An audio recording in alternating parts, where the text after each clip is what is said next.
Queridos amigos, irmãos, a minha saudação fraternal.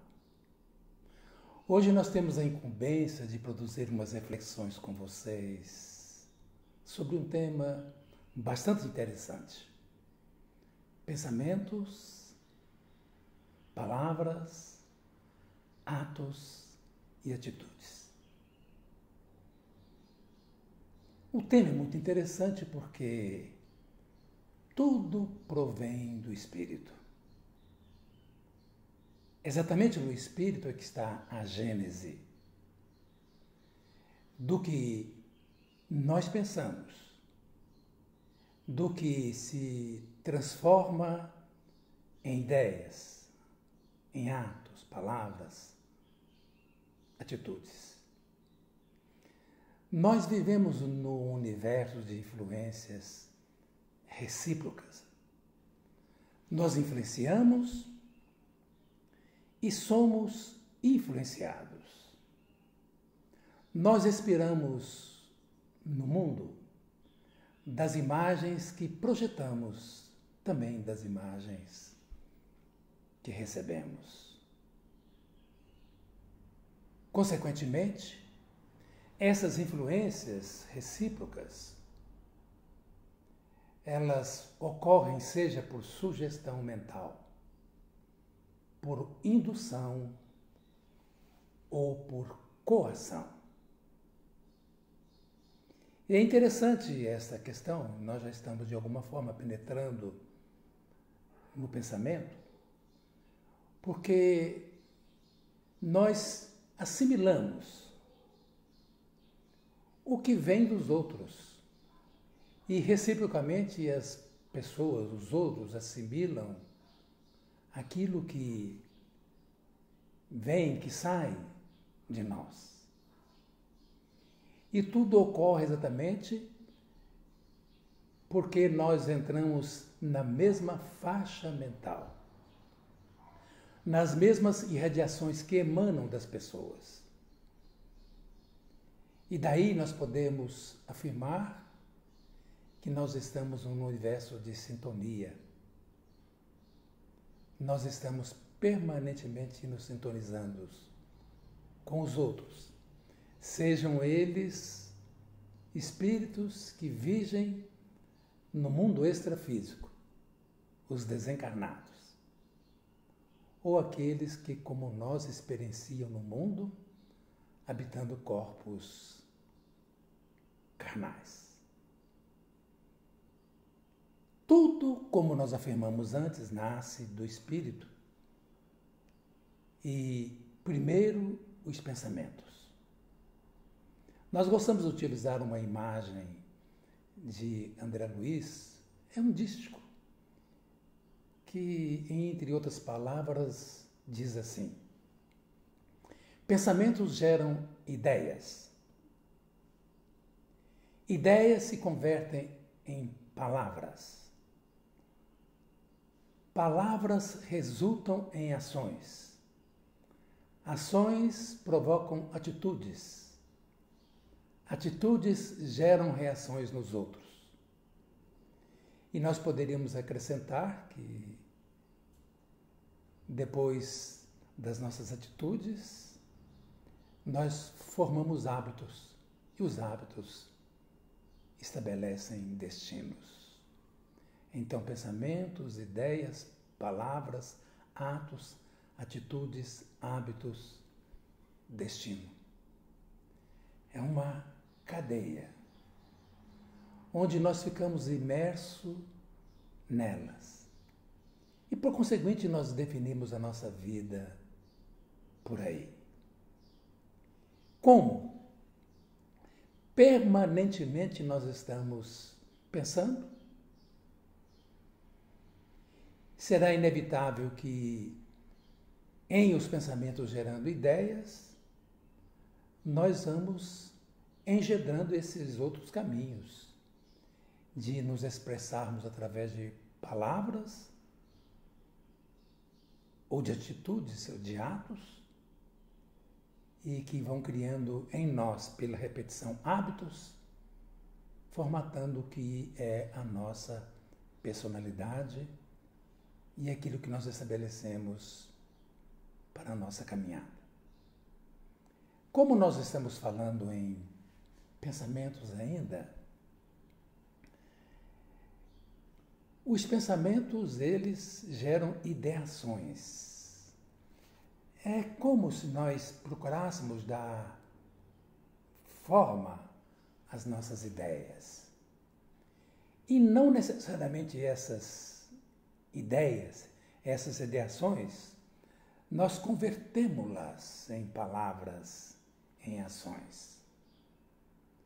Porque nós temos o poder da vontade, tanto para gerar ideias, como também para não transformá-las, ou transformá-las em ações no campo da nossa vida.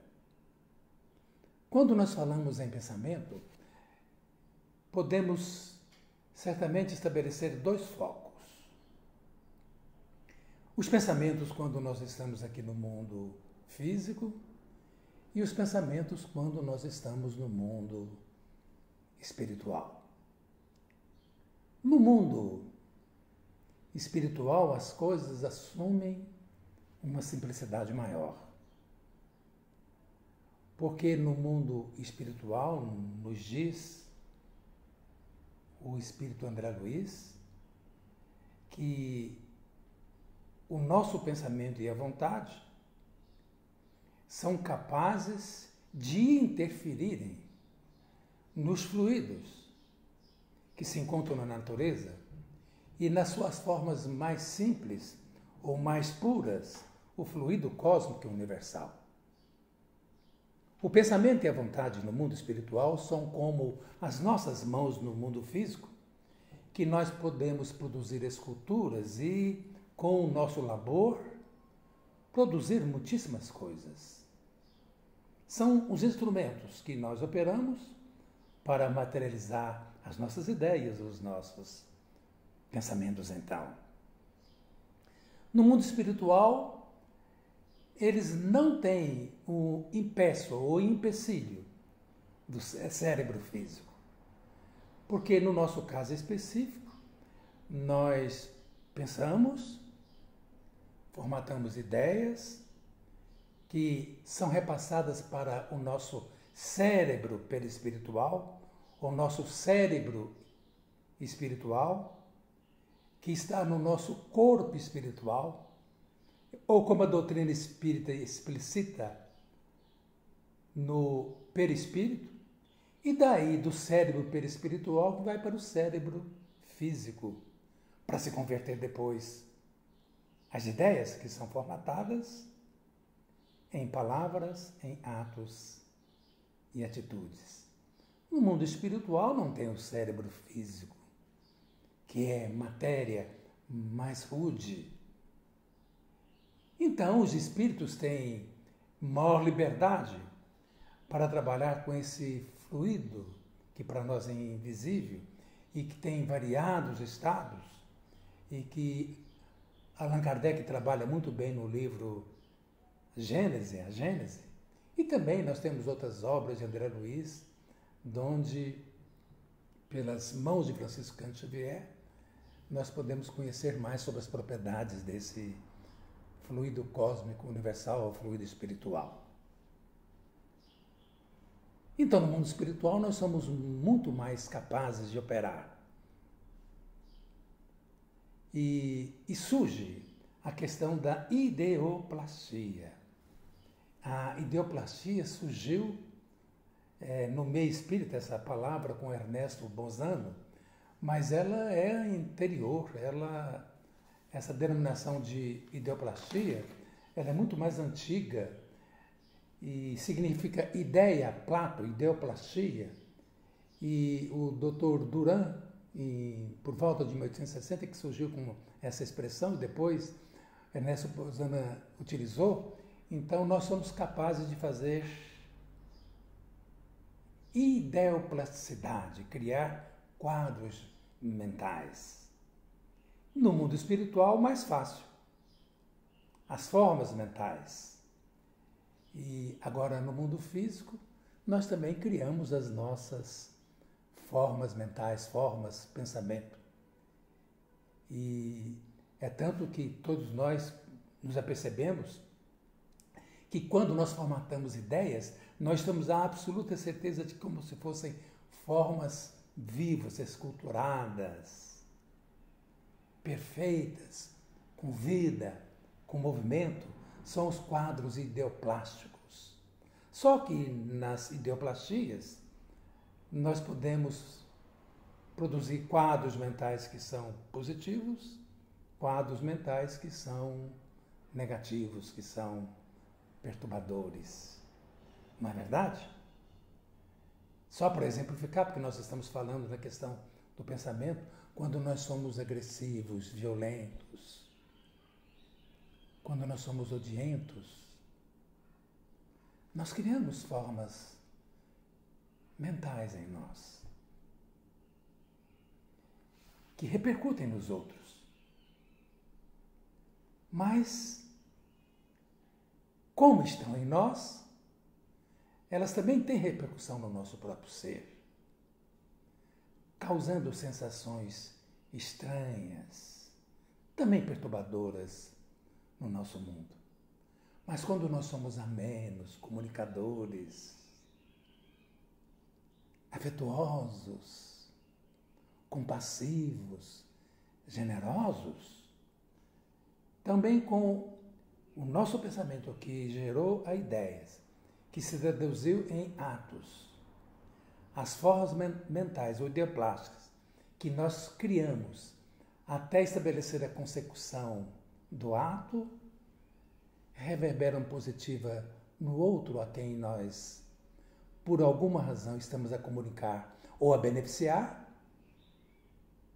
e produzindo efeitos salutares no nosso próprio ser. É muito interessante essa questão dos nossos pensamentos. E a todo instante nós estamos a pensar. Mas nós falamos de uma diferença entre os nossos pensamentos e ideias quando nós estamos em estado de espírito liberto da forma física em relação aos nossos pensamentos e ideias quando nós estamos aqui no mundo. Qual que é o obstáculo? Exatamente a nossa forma física, o nosso cérebro. O nosso cérebro, ele pode constituir um filtro pesado, porque é matéria grosseira comparativamente com o cérebro do perispírito e muito mais ainda comparativamente com o nosso espírito. Então, aqui no mundo as coisas se estabelecem de uma forma diferente. É tanto que temos algumas dificuldades. Só para nós ficarmos mais claros com relação a isso, é provável que vocês tenham lido o livro No Mundo Maior, onde o escritor Calderaro, instruindo ao André Luiz e outros acompanhantes, nós não vamos nos alongar, mas só para dar uma ideia pálida do diálogo que estabeleceu, ele falou que o nosso cérebro poderia ser comparado a um edifício de 3 andares. Num é o presente, no outro o passado, o outro andar o futuro. No futuro, ele chama de subconsciente as coisas a realizar, as metas e os objetivos superiores. No andar do meio, o agora, o presente, é aquilo que nós estamos a realizar. E o outro andar são das coisas passadas.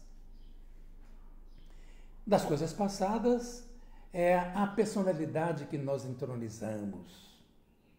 É o resultado do nosso ser, consequente das multifárias existências que nós tivemos. E claro, Se nós imaginarmos bem, o que é que nós trazemos do passado espiritual?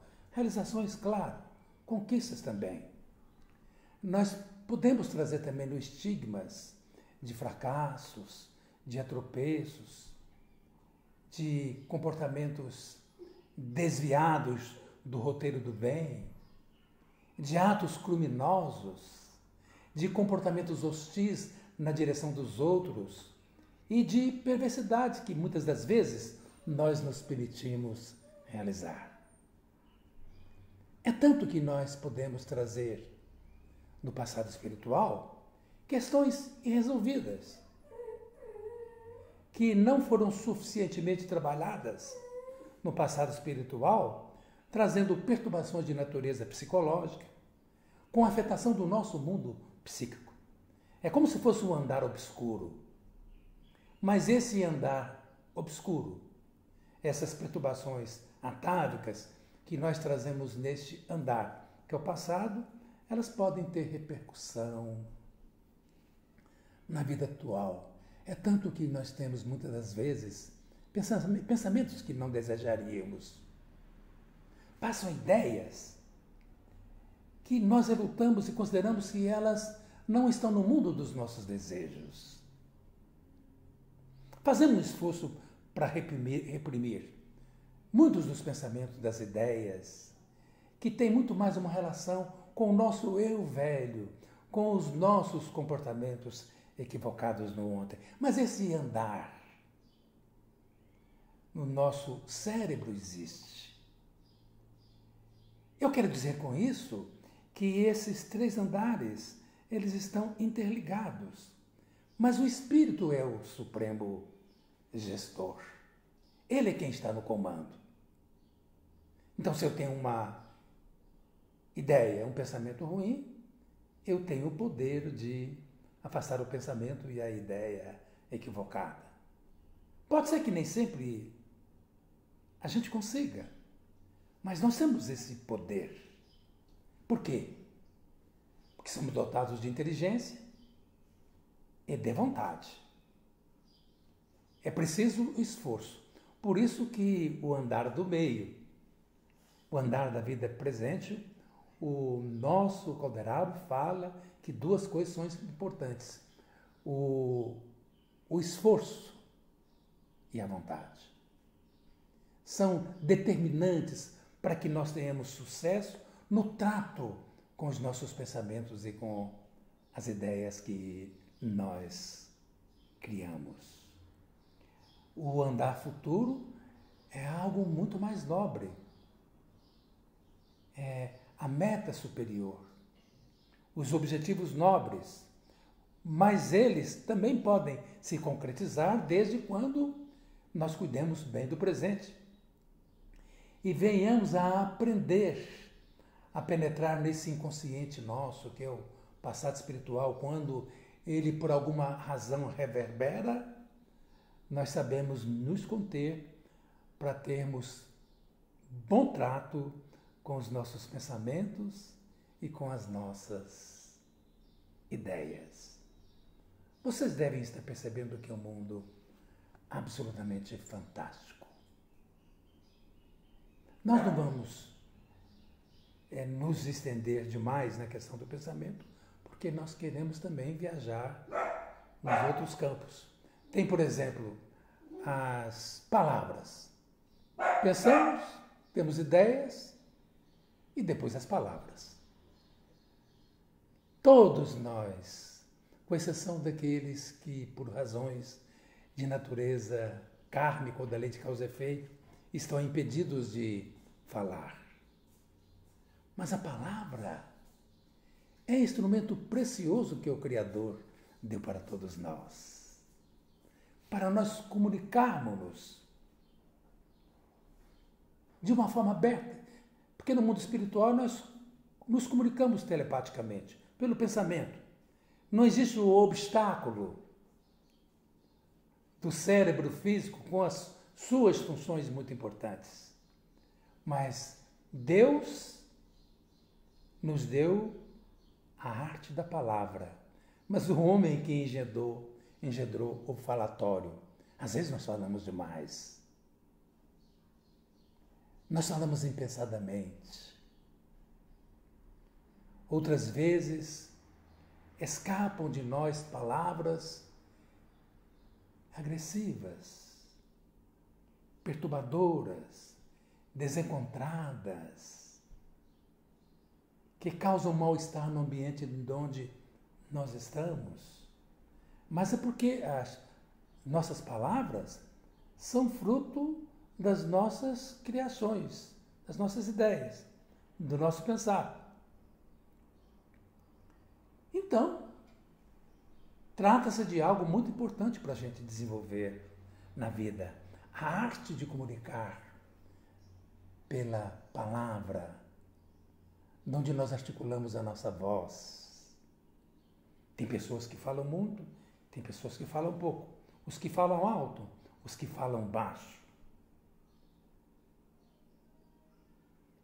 E tem pessoas que falam meliosamente, poeticamente, filosoficamente, moralmente, mas tem aqueles que utilizam a palavra de uma forma grotesca, desviada dos melhores princípios para que aconteçam relações verdadeiramente sadias. Mas nós somos assim. Quem de nós que de quando em vez não altera a voz? Quem de quando em vez que não deixa escapar do nosso ser palavras conflituosas, que no fundo nós gostaríamos que elas estivessem retidas, porque geram mal-estar e perturbação. Agora, a palavra em si já é um ato, mas quando nós falamos em atos, em ações, são ações mais materializadas. E as ações materializadas, elas têm um peso maior. Em decorrência de ter visibilidade, de consistência, e por ter uma tratativa de natureza material, as nossas ações podem se traduzir em bem ou se traduzir em mal. Tem mãos, por exemplo, que são mãos da agressividade. Tem mãos que destroem. Tem mãos de violência. Tem mãos de desafeto. Mãos de desconstrução. Mas tem mãos de ternura, mãos que tocam, mãos de aconchego, mãos que fazem, mãos que socorrem, mãos que abrigam. E às vezes mãos silenciosas que se oferecem com amor. As ações estão nesse contexto. E as nossas atitudes, elas ocorrem depois que nós cometemos um ato. E a atitude nossa, ela vai ser observada por testemunhas presenciais ou ocultas. E que vão gerar influências nessas criaturas e nesses seres. Daí, nós influenciarmos as mentes das pessoas a nível de sugestões, a nível de induções e até mesmo de coações, porque tem criaturas que são autoritárias, que são despóticas, que são abusivas, profundamente egocêntricas. E essas criaturas, nas suas atitudes, elas repassam esse campo mental de inferioridade. Mahatma Gandhi, ele tem um conceito que é muito interessante. Daqui a pouco nós vamos entrar com vocês numa reflexão sobre o Evangelho segundo o Espiritismo, conforme anotações no capítulo 18 de Allan Kardec. Mahatma Gandhi diz assim, que a nossa felicidade, ela resulta dos nossos pensamentos,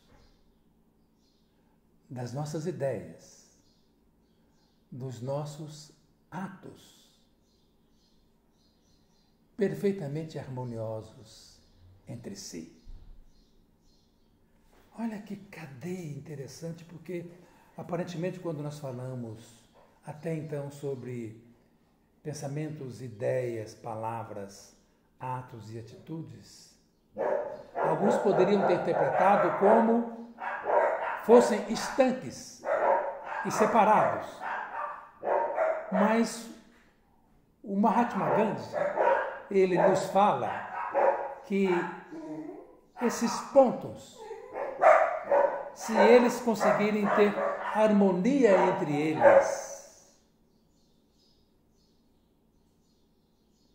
a criatura vai estar em estado de felicidade.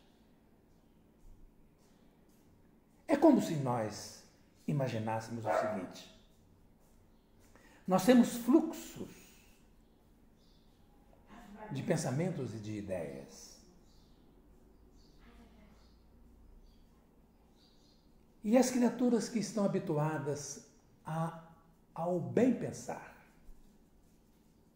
cada vez mais elas investem no bem pensar. Vai ser algo absolutamente espontâneo. Quando converter o pensamento em uma palavra, a palavra em um ato,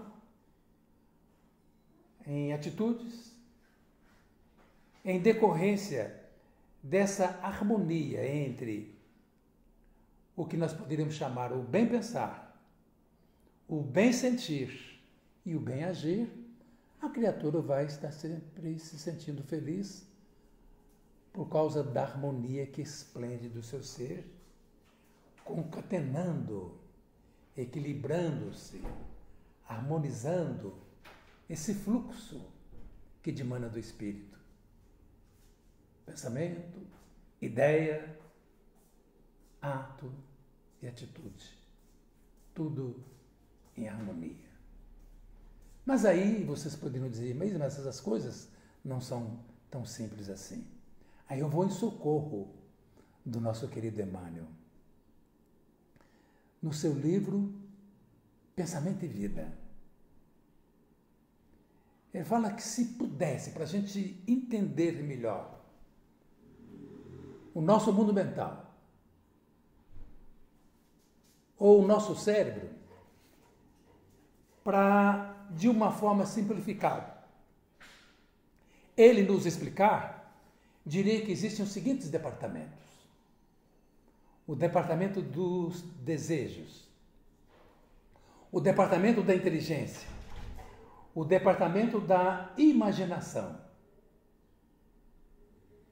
Vejam vocês, esses departamentos, segundo o nosso querido Emmanuel, e esses departamentos todos interligados,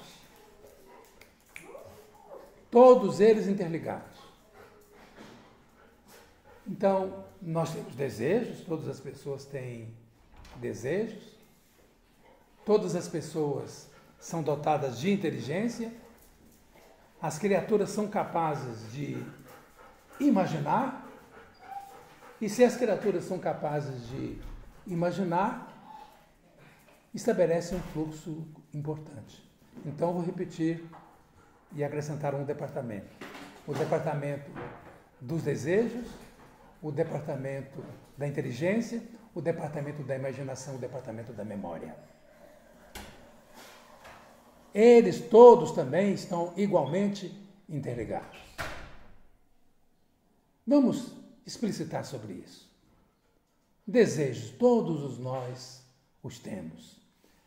Mas tem os bons desejos e tem os desejos infelizes e equivocados. É preciso saber desejar. Mas nós podemos ter desejos equivocados, desviados, infelizes, ultrajantes. Isso faz parte da nossa natureza inferior. Então, esse departamento, ele existe em nós. E cada vez mais existe uma tendência dele se aprimorar. O outro departamento seria o departamento da inteligência. Todos nós temos a inteligência que nos foi dada pelo Criador desde a nossa criação como espíritos, desde quando nós nos tornamos individualidades. É um fulgor.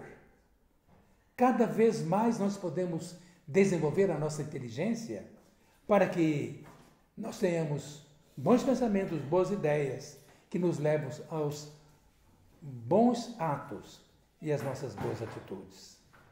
Nós temos um departamento da imaginação.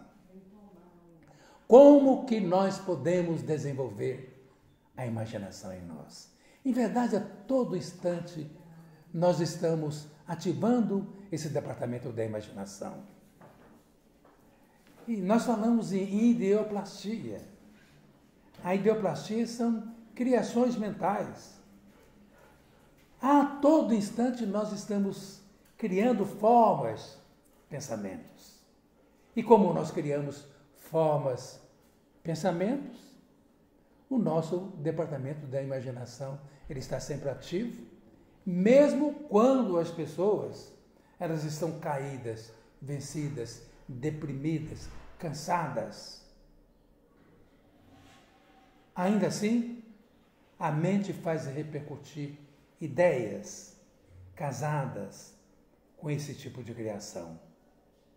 Só que pode trazer, naturalmente, resultados nefastos, infelizes, perturbadores, não é?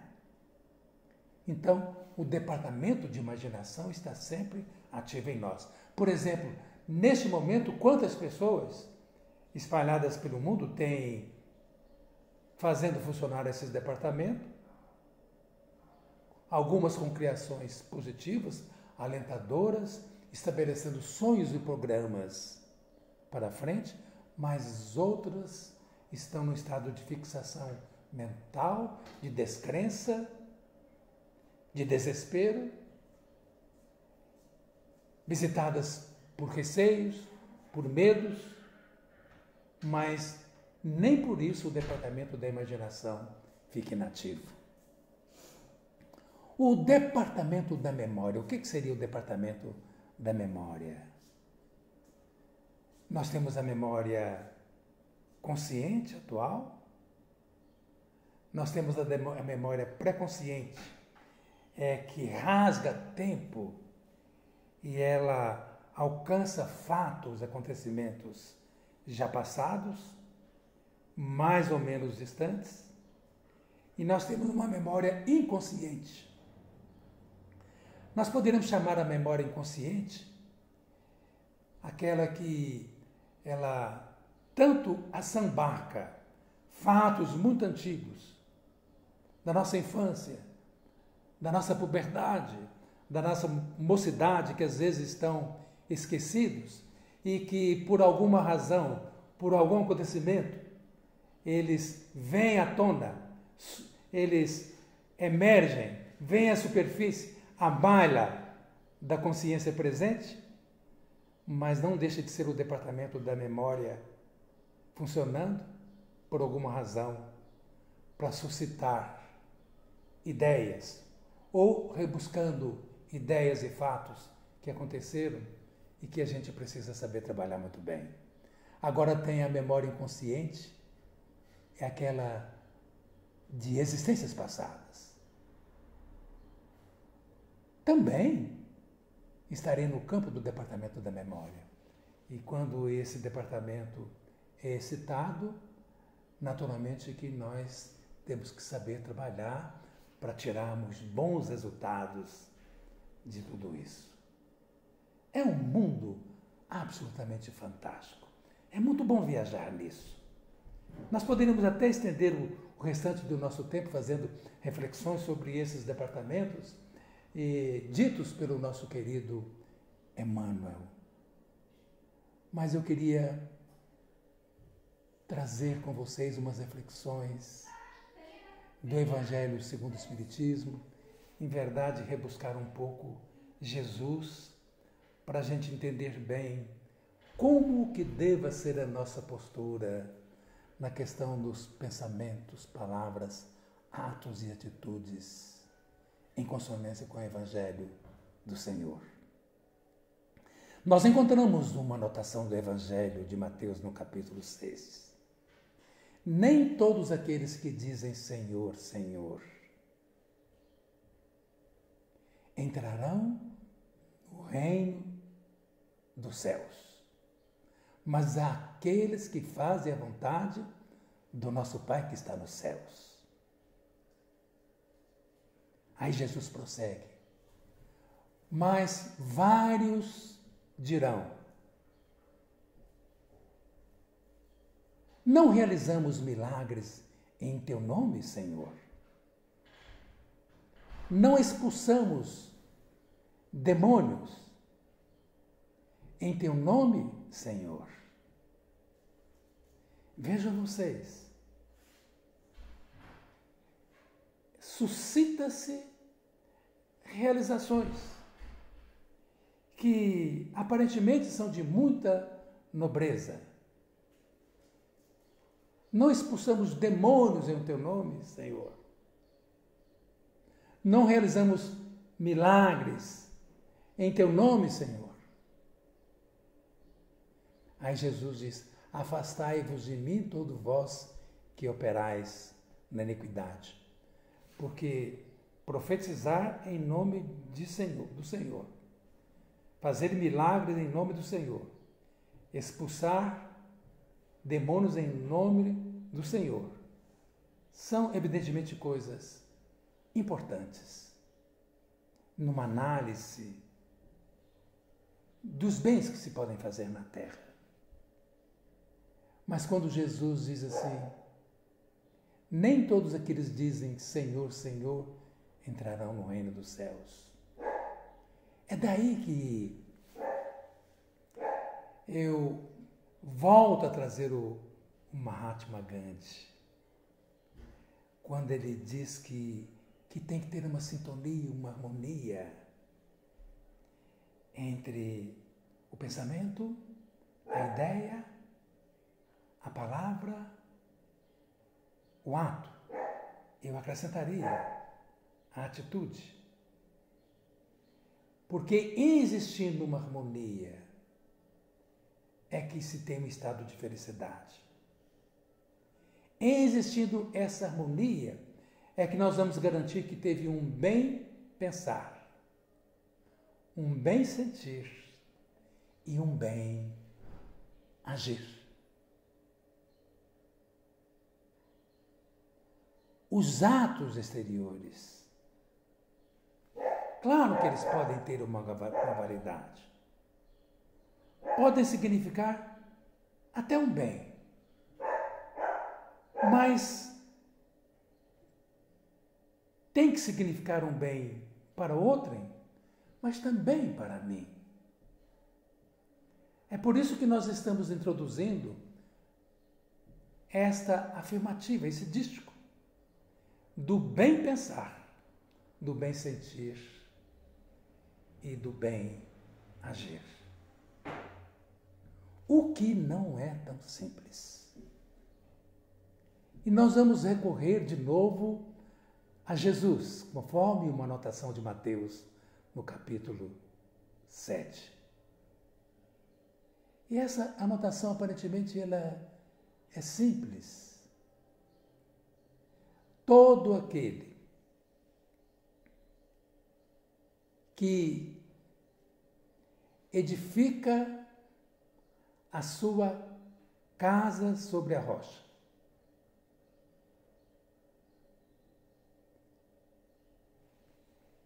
e que sobrevém as chuvas,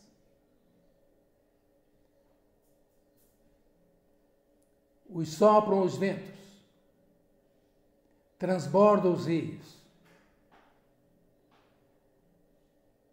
Esta casa edificada sobre a rocha não rui,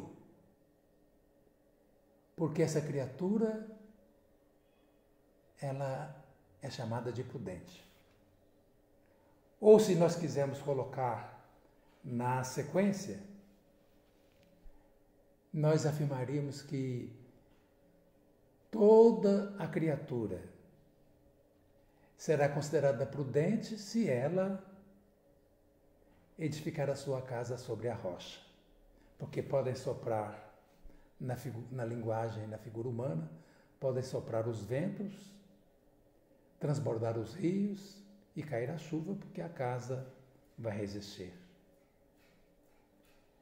E estaria na conta de insensato aqueles que edificam a sua casa sobre a areia, porque soprarão os ventos, transbordarão os rios, cairão as chuvas e a casa ruirá. Essas criaturas são insensatas. Agora, o que seria isso para trazermos para uma linguagem do Evangelho?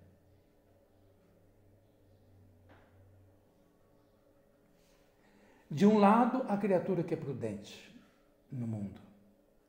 E de outro lado, a criatura que é insensata. De ambos os casos, Jesus fala de edificar a sua casa. Um edifica a sua casa sobre a rocha, que fica bem estruturada, que está assentada, e ela resistirá às intempéries do mundo físico, numa linguagem comum, diferentemente daquele que constrói a sua casa sobre areia, que não resistirá às intempéries do mundo. Nós queremos falar aqui para vocês sobre a casa mental.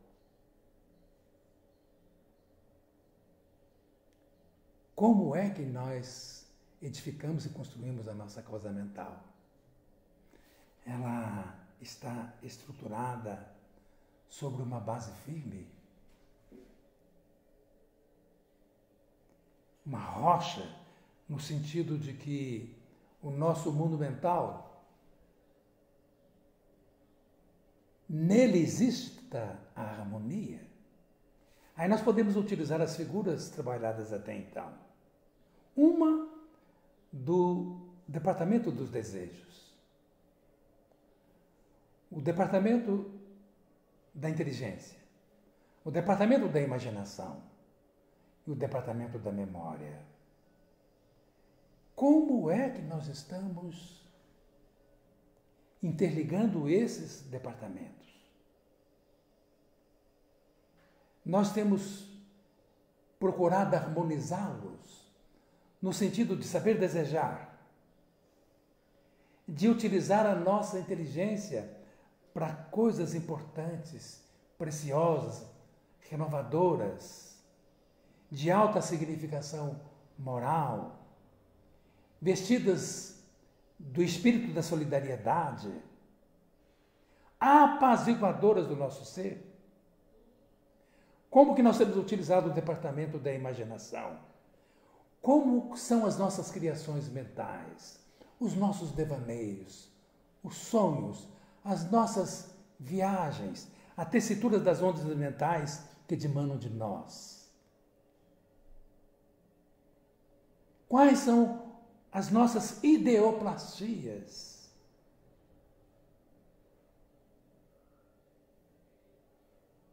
Nós cuidamos bem dessas formas de pensamentos que a todo momento nós erigimos e esculturamos? O departamento da memória, nós ativamos a nossa memória, a memória presente, a nossa memória passada, até a nossa memória do futuro, que seria uma espécie de subconsciente, para que sejamos sempre ativos fazendo coisas importantes e coisas boas para as nossas vidas? Cada um de nós tem uma resposta para isso. Busquemos mais ainda na questão da nossa casa mental, assentada na rocha ou assentada na areia? Assentada na areia significa que, no caso da dimensão física, ela não resiste aos cataclismas, às erupções, aos ventos, às chuvas, às intempéries. E trazendo isso para nossa modelagem espiritual, como que é a nossa casa mental, no nosso caso, como que nós trabalhamos, por exemplo, a nossa memória?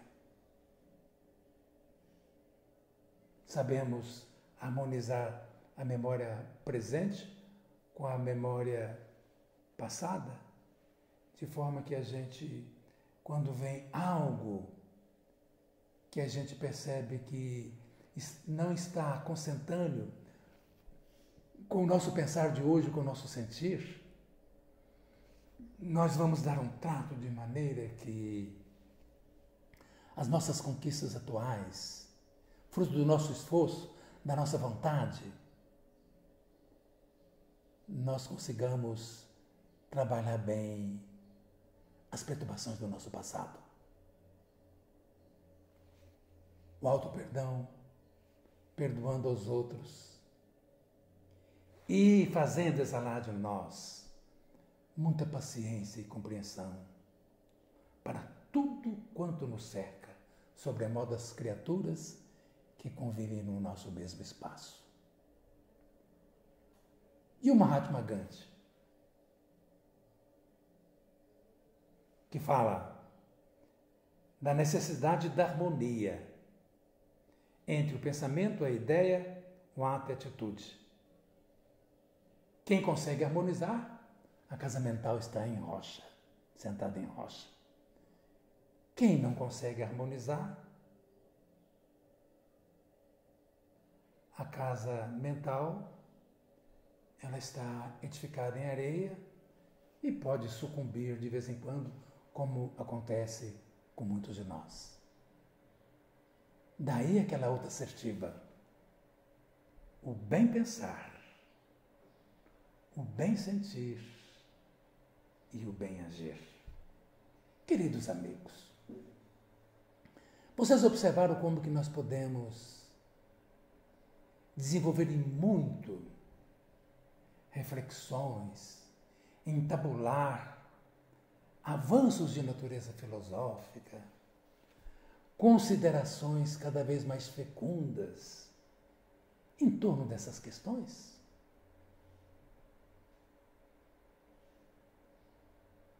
É possível. Vocês que pacientemente me assistiram até aqui, tanto vocês quanto eu, nós podemos abrir esforços e trazer à superfície uma vontade determinante em nós. Essa vontade com a vestidura da fé, para que nós consigamos estabelecer harmonia nos pontos que nós definimos como a nossa pequena palestra de hoje: pensamentos, palavras e atos.